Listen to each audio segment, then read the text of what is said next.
Welcome to another episode of The Dissection. Today we're going to examine whether or not this coalition deal between the ANC and all of the people that it's inviting is going to last. Is it going to last? Is it even a contract?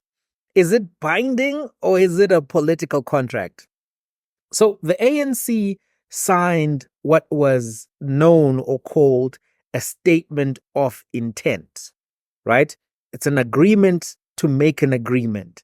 And we have to have a discussion about whether or not it's legally binding, what are the requirements for a binding contract, and what happens in the event of a breach of contract, if at all this can be considered to be a contract. So think of this video as Contract Law 101.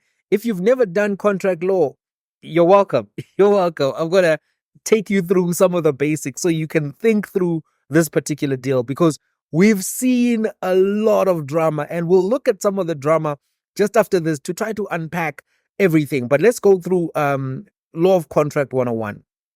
The definition of a contract.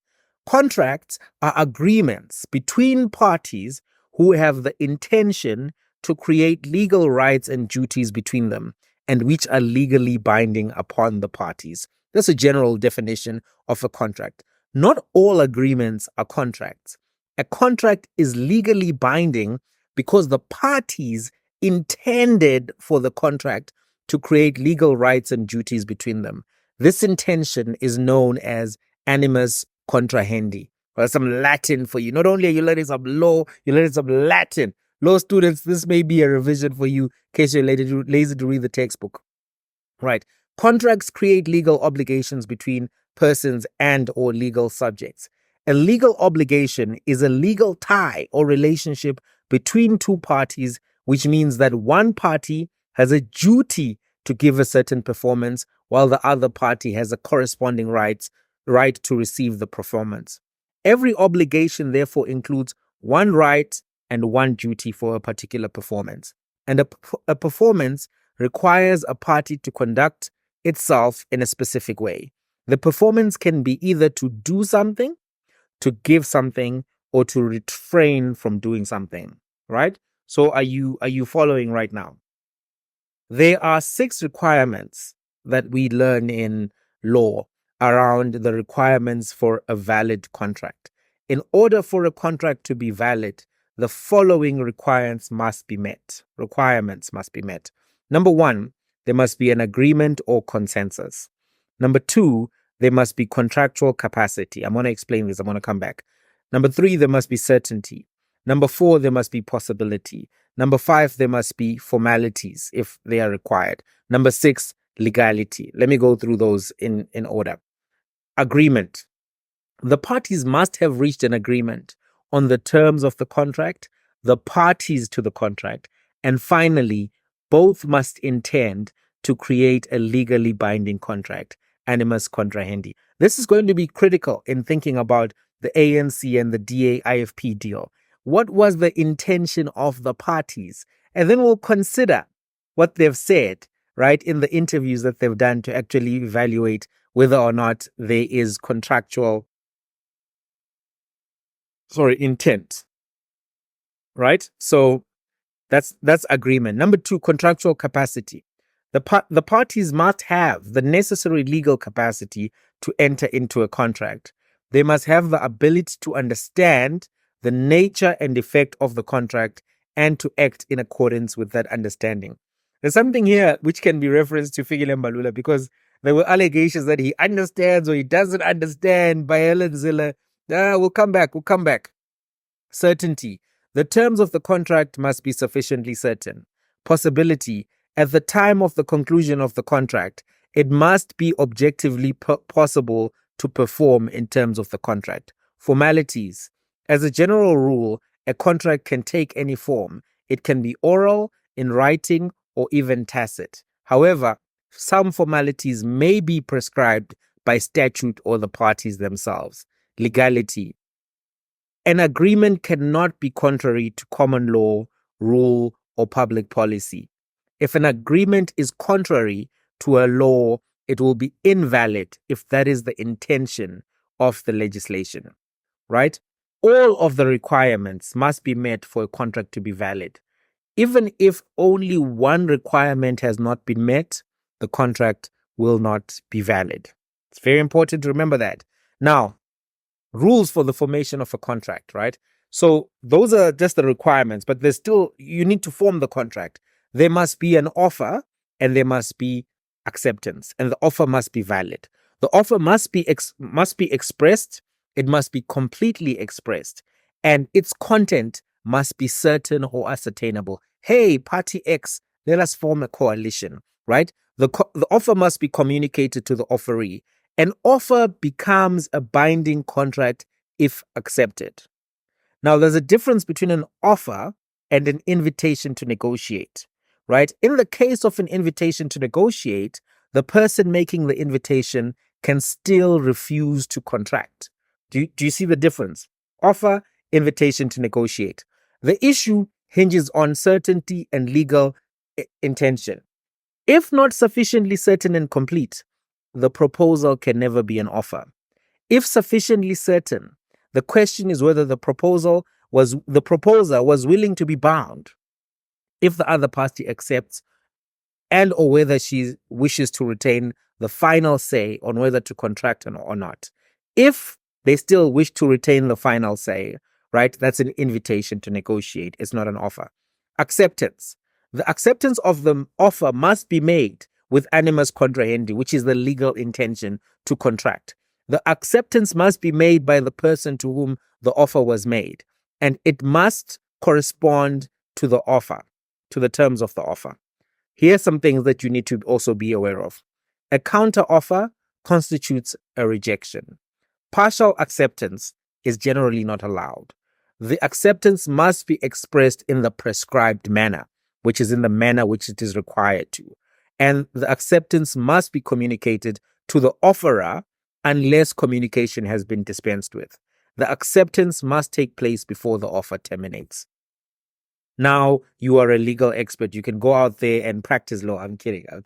You go to law school if you want to, right? There's something else that I think you need to be aware of, right?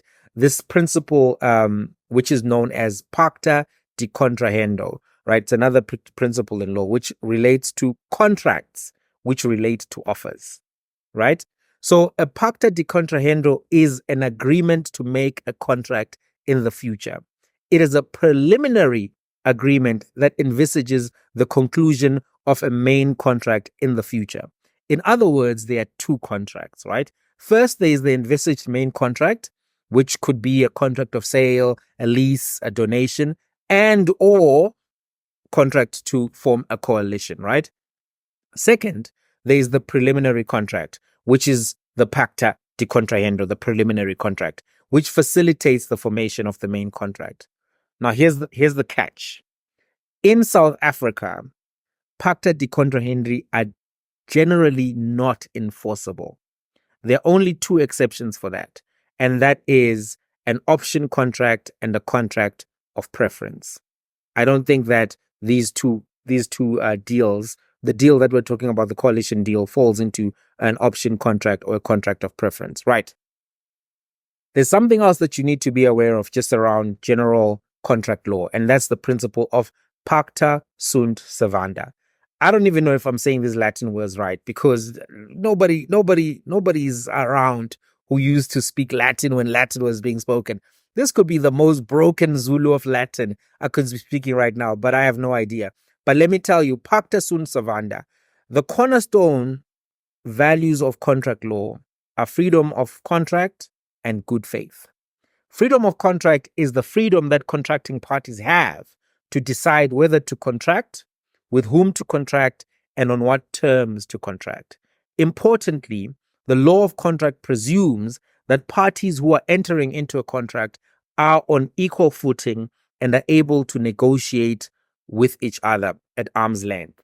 And as a result, there's an assumption that each party is able to act in their own best interests when entering into the contract, right? At the same time, that underlying value of good faith requires that each contracting party must act honestly in the course of negotiations, right? And that there must be a basic level of respect for the interests of the other party, right? The law recognizes an individual's right to exercise their freedom to enter into agreements with others in good faith. And in all of that, there is a central idea that all contracts that are entered into are sacrosanct and must be honored. The point of departure, right, in South African law is that contracts must be strictly enforced. The rule is not absolute. If a contract is illegal or it's against public policy, that contract will not be enforced. But generally, pacta sunt servanda is this principle that says the contract must be enforced. It must be enforced. So, as things stand right now, you are beginning to see that the complications, the distinctions, the determinations, the differentiations, the nuances, right? Breach of contract. If there is some form of a contract, this may be a breach. A breach of contract, though the kind of stuff that's happening, may be a breach. A breach of contract occurs when a party fails to honor his or her obligations under a contract. South African law distinguishes 4 different categories of breach. There's a positive malperformance, a late performance, a repudiation, and or a prevention of performance. For the purposes of our discussion, I'm just going to focus on the repudiation or the prevention of performance. A repudiation is conduct that indicates that proper performance will not be made or accepted, right? Prevention of performance is an act that makes the performance impossible, right? More broadly, if you want to break down into 2 categories what types of breach they are, there's malperformance, right? Malperformance includes part 1, part 2, positive malperformance, late performance. In these categories, the breach can only take place after the performance is due. Or there is an anticipatory breach. An anticipatory breach occurs where the breach can take place both before and after the performance becomes due, right? Before and after it becomes due. You can then see, no, this one is up to something. And because you see that this one is up to something, it then allows you some remedies. It's important to understand that for the anticipatory breach, because if the guilty party commits an anticipatory breach before the performance is due, the innocent party can access remedies before the date for performance has arrived. So do you get how it works? Are you seeing the bigger picture, right? Now the question then becomes, do they have a contract? They may not have a contract. They may just have a political agreement. And political agreements are not enforceable. They're not enforceable. And this may then mean that the ANC has outsmarted the Democratic Alliance. But if there is some form of animus contrahendi, then the question then becomes, what remedies does the Democratic Alliance have? And even if it is a contract, is it a pacta di contrahendo? And if it is a pacta di contrahendi, then we have to ask ourselves the other question, which is, can this be enforced in South African law? Do you see? Do you see the challenges that exist? Right. Let's listen, because I think it's important for us to listen to the different positions that have been taken and then come back to the law that we've just studied. So we've looked at the legal principles, but what has been happening? Why am I saying that this thing could be in peril? And I think it is in peril because of the rhetoric that we've been hearing. Let's go. Demand not settling for less is not his decision to make. There is no DA that determines what happens in the government of national unity. They are invited, they are invitees. I can't invite you to my house. They don't get to my house. You tell me how to put my furniture. They're invited. If you don't want to be part of the invitee, they must leave. Everyone else invited. Those that not come, they did not come. Arab of Nkanja, they did not come. EFF was invited, they made demands. If they don't get their demands, they make noise, they did not come. Those who are with here, you can't tell us who to invite, who not to invite to our house. If you're not happy with the government of national unity, you move out. We work with those who want to work in government of national unity. Now, there is not DA that is going to babysit the ANC. That will never happen. If the ANC does that, we'll be the first to call it out, because you can't babysit a person in their own house.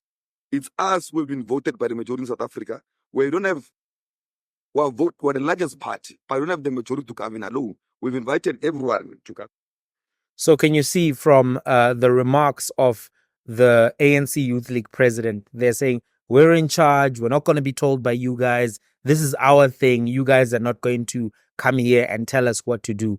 This seems to be already indicating to me a form of repudiation, because we know that Section 24 of that intention agreement says that other parties must be consulted before new parties are added. The Democratic Alliance seems to be of the view that these other new parties that are being added are not in line with the agreement. So this agreement that was signed could have merely been a trick to get the Democratic Alliance to vote for President Ramaphosa.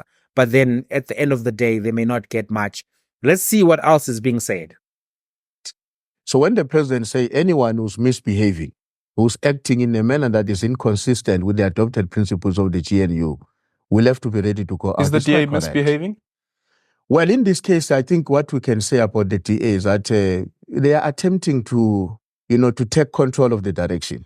Because in their own view, and I mean, when you read the articles that were written by Helen Zille and the one by Ryan Kutsi, clearly you can see that this is a very condescending kind of a position in which they believe that they hold the ANC, and if they go away, the government of national unity is going to collapse. There's no such a thing like that. The government is going to be set up by President Ramaphosa. Anyone who decides to walk away from that government does not mean a collapse of government. It may very well be that if you walk away from that government, you are then going to go and mobilize the rest of the political parties to pass a vote of confidence into the ANC, and therefore working towards, the collapse of the government. But it's not an automatic exercise. It's not even the case that, remember, there are parties that decided to stay away because there is a DA.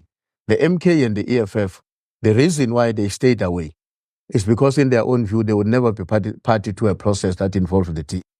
Do you see that? Do you see what he's saying?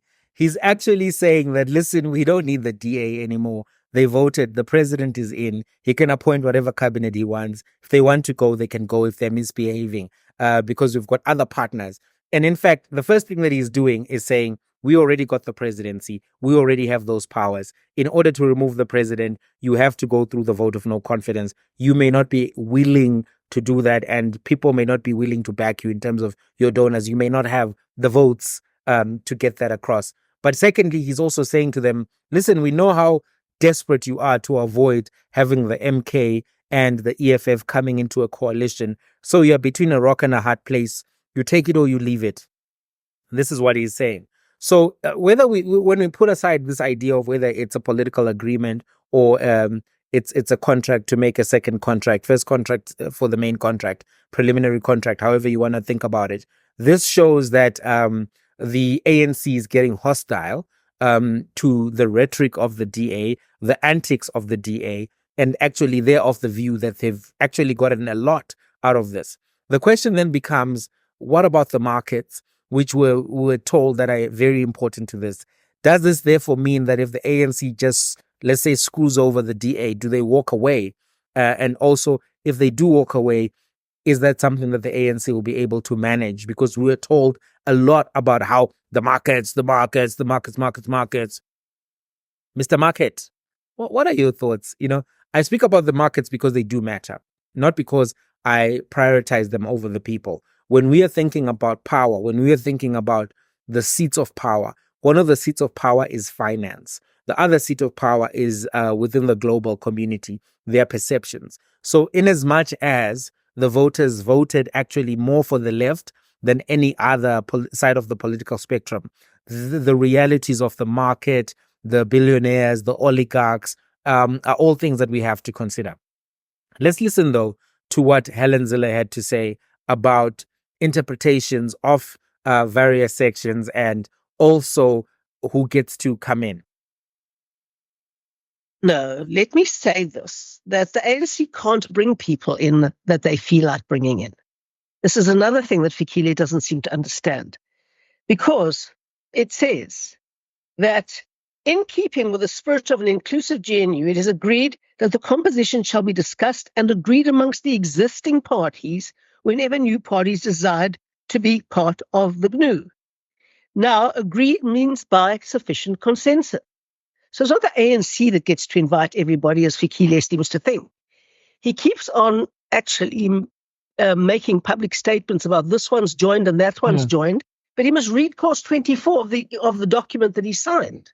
Hold on. So are you saying to me that even when the PA decides to join, the ANC has had to consult you and the other parties in the Government of National Unity before accepting any other party to come and join and sign that document? Absolutely. There are 3 founding members of this. It is ourselves, it is the ANC, and it is the IFP. It's not about the PA per se, it's about the principle of this issue. They haven't consulted us, and the ANC must realize that they don't take all the decisions anymore. They didn't win the election. Well, you see, the DA has an understanding that there are 3 founding members of this coalition agreement, themselves, the ANC, and the IFP. And as a result, everyone in that first 3 has to be consulted as per Section 24. And remember, there's another dispute about Section 19.3, which stipulates what is sufficient consensus. The DA's understanding is that, and it's actually the understanding of the document, is that if there's a difference of opinion, you need to have parties in the GNU representing 60% of the seats in the National Assembly to actually agree in order for that decision to move forward. Now, in order to have 60% of the seats in the National Assembly, you need the DA and the ANC to agree in that coalition agreement. The ANC interpretation is different. Their interpretation is that it's 60% of the members of the GNU. So one of the reasons why they've been inviting the Patriotic Alliance and other members to join is because they have a view that then that takes them over 60%, then they don't need the DA to agree. This is an issue of disagreement between them. This is why the ANC is adamant that they can invite whoever they want, and the DA is saying, hang on, we have to stick to the principle. Now, I think the DA is right on the principle, right? The ANC did not win an outright majority. They do need coalition partners to govern. If they did indeed create an impression to the Democratic Alliance that the contract, the statement of intent, is going to be binding on all of the parties, then the DA is justified if the ANC is trying to change the terms and conditions. The people who know this are the negotiators. They are the ones who know what was agreed upon. But it does look now as if the ANC is realizing that this document may not have any legal enforceability. And as a result of that, they may be willing to repudiate with impunity because they know that there's nothing that's going to happen and they've already gotten the positions that they want. What does that mean for places like KwaZulu-Natal, where the ANC still needs the Democratic Alliance to be able to hold on to the province? You see, the dynamics at national are not the only dynamics that matter. And I think this may be what makes people come back and think more carefully about everything. Having said that, though, I think while Helen Zille is right on principle, her approach is not necessarily the most tactful, undermining your coalition partners and actually, basically suggesting that they're stupid or they didn't research is not the best way to get them on your side. Whether you like Fikile Mbalula or not, he's the Secretary General of the ANC, Helen Zille, and you have to respect him. He's your negotiating partner. It gets more complicated because Gayton McKenzie was also asked about his views on everything, and this is what he had to say. My brother, you are wrong. I can't hit you over the head. And when you have a headache, I come with tablets. That's what she does. She insults the ANC. She humiliates all of us. She says, I need a permission to be part of something I have been invited to. Imagine people are getting married, they're inviting all of us, and then people say, why don't you ask me permission for Gayton to be at this wedding? What nonsense is that? You see all those people there, John Steenhuisen, Mr. Thabisa, Mr. Groenewald, President Ramaphosa. We've never said anything against each other. Let us hit the problem where it is. Let's not skirt around the issue. If there's one drug user in the house that's breaking the furniture, we mustn't say that family breaks the furniture. We must identify the Nyaupe addict in the house. Helen Zeller is the Nyaupe addict in this house. She is coming here, and we must call her out. We can't tiptoe around this old woman that must be with the grandchildren. Me, they better take me now out of the GNU, because this woman will never control me. If she's used to controlling non-white people, by me. If she's already trying to control me before I'm in the door, who's she? Then they must rather tomorrow or whenever we meet the president weekend, he must tell me. I'm going to tell him, because I can't be controlled. I'm not my grandfather. I grew up seeing my father saying yabas, niyabas. My father was slapped by white people in front of me. Now I must come, this old woman must come tell me, we don't want you here. Who's she? Is this a house this? No, me. Then for the sake of peace, for the sake of her going on with her supremacist ideas to control and want black people to ask her permission, the PA must just gently, because ons paisani. On Spizani. That's what the man is saying. So you can see that there are real issues with this agreement as things stand. Going back to our elements of a contract, do we have agreement? Do we have contractual capacity? Do we have certainty, possibility, formalities, legality? I think you're beginning to see that there may be challenges there. Do we have an offer? Do we have acceptance of the offer? Is this binding? Or if it passes all of those tests, at this point, has the ANC repudiated their contractual obligations as per the agreement? Remember, this falls under Pacta Deontra Hando. It's a contract relating to an offer, right? Which is to say that the first contract speaks of the second contract, because the actual full dynamics of the coalition agreement have not yet been ironed out. But let me tell you what I think the ANC is doing. We've seen that the Freedom Front Plus has now joined in exchange for the recognition of Orania, something which is very troubling, but we don't have time to discuss today. Why does that matter? The version or the narrative of the ANC is that this is a government of national unity, right? So you need to show some unity between whites and blacks, etc., etc. So if the DA walks away, they need to have another group of white people who are going to come in and actually still accommodate that narrative that this is a coalition of racial unity, if anything, because it's not a coalition of all unities, because there are obvious people who are missing from this coalition, MK Party, as well as the Economic Freedom Fighters, who came in at number 3 and 4. So the idea now, even UDM has now indicated that they're going to be joining, is that they can form a cabinet which is predominantly ANC and these smaller parties, offer the DA very little, and then if the DA doesn't want, they can go, and they'll still be able to say that they've got a government of national unity. This puts the DA in a very tricky position. Do you go to courts to try to get some kind of determination on the areas of dispute here? Or do you walk away, become the official opposition again, and accept that you just gave your votes to President Ramaphosa for him to become president, but then you don't have any real say? Or do you stay and become a junior partner in that coalition and then spend the next 5 years being swallowed and diluted, right? Not the, have you ever been swallowed? Have you ever been swallowed? Not that one, not that one. Anyway, that's just a joke. I actually like TD Jakes, and I'm still going to listen to what he has to say. I don't believe some of those Diddy accusations around TD Jakes, but that's a story for another day as well. I could be wrong, but I'm giving TD Jakes some grace. Right. So that's the only thing about the swallowed. Let's move on. Let's move back to the topic at hand. Back to the topic at hand. Right. What am I saying? So as things stand right now, the DA is also in a tough space. Then the question then becomes, where do the donors stand in all of this? Where do the markets stand in all of this? I think part of why the markets wanted the Democratic Alliance in this coalition, and why they may still want the Democratic Alliance in this coalition, is because they view the Democratic Alliance to have some of the managerial capacities that the ANC does not. The ANC may not agree, but this is what the markets may think. This is why the Rand strengthened. This is why the stock market went up. because these perceptions exist. So we'll have to really think about that dynamic as well. But as things stand, this coalition situation is looking very messy. And I actually suggested to one of the coalition members that perhaps the coalition should get its own spokesperson, so that whatever discussions are happening behind the scenes, whatever is said to the public is on one page.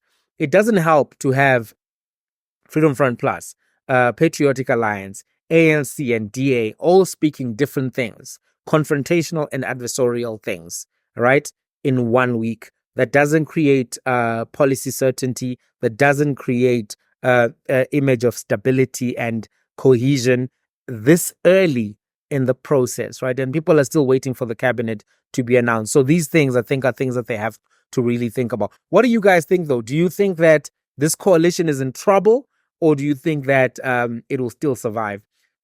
Notice I'm not calling it a government of national unity. It's not. That phrase has got specific meaning. This is not a government of national unity.